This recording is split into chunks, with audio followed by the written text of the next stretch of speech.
ఎప్పుడైనా ఎక్కడైనా మీ చేతిలోనే వార్తా ప్రపంచం.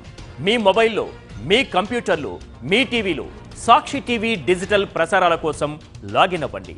www.youtube.com/సాక్షి సబ్స్క్రైబ్ సాక్షి టీవీ యూట్యూబ్ ఛానల్. సో అంటే ఒక ట్రైలర్లో చూసినప్పుడు ఒక సన్నివేశంలో మీరు ప్రేమ కథా చిత్రంలో ఉన్న ఒక క్యారెక్టర్ పవిత్రక్క నువ్వేనా, సో అంటే ఈ మూవీకను ఆ మూవీకి ఏమైనా ఇంటర్లింక్ ఉంటుంది అనుకోవచ్చా? డైరెక్టర్ గారు మీదే క్వశ్చన్.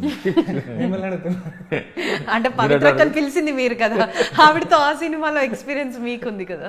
ఆ గోస్ట్ ఈ సినిమాలో కూడా అప్పుడప్పుడు వస్తుంది. అప్పుడప్పుడు వస్తుందా? లేదు, జానర్ ఒకటే కదా. ఇంటర్లింక్ అంటే కథకు కాదు, జానర్కి ఉంది కాబట్టి ఊరికే మాకు ఆల్రెడీ మా లైఫ్ లో టర్న్ తిప్పిన సినిమా కాబట్టి దాన్ని ఊరికే కామెడీ థ్రిల్లర్. సో ఒక సెన్సేషన్ సినిమా అది, హర్రర్ కామెడీకి ప్రేమకథా చిత్రం ఒక మెట్ట అని చెప్పొచ్చు. దాని తర్వాత ఒక 30-40 సినిమాలు సేమ్ జోనర్లో వచ్చాయి.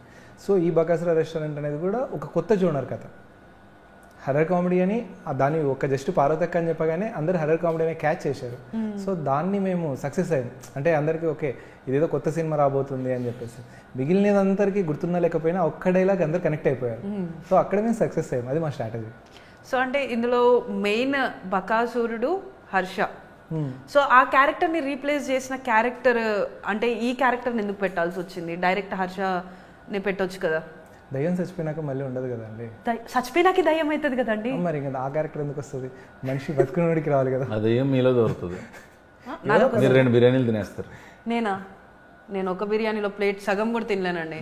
ఆత్మ లోపల ఉన్నప్పుడు తింటారు 3-4. బకాసురు లోపల ఉంటే అంటే బకాసురుడి కాన్సెప్టే ఎక్కువగా తినేయడం. అవును, ఆ బకాసురుడు ఆత్మరూపంలో మీలో దూరిపోయాడు అనుకోండి. ఇప్పుడు ఇక్కడ ఉన్నాడా?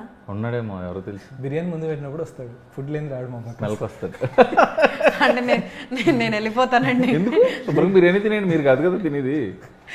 నేను తినేటప్పుడు నేను ఎందుకు ఉండాలండి ఇక్కడ? బకాసురుడు తింటాడు. ఎందుకు ఉండాలంటే అదే సినిమా. ఇంటర్వ్యూ నన్ను చేయమని పిలిచారండి, మీరు నన్ను ఇంటర్వ్యూ చేస్తున్నారు.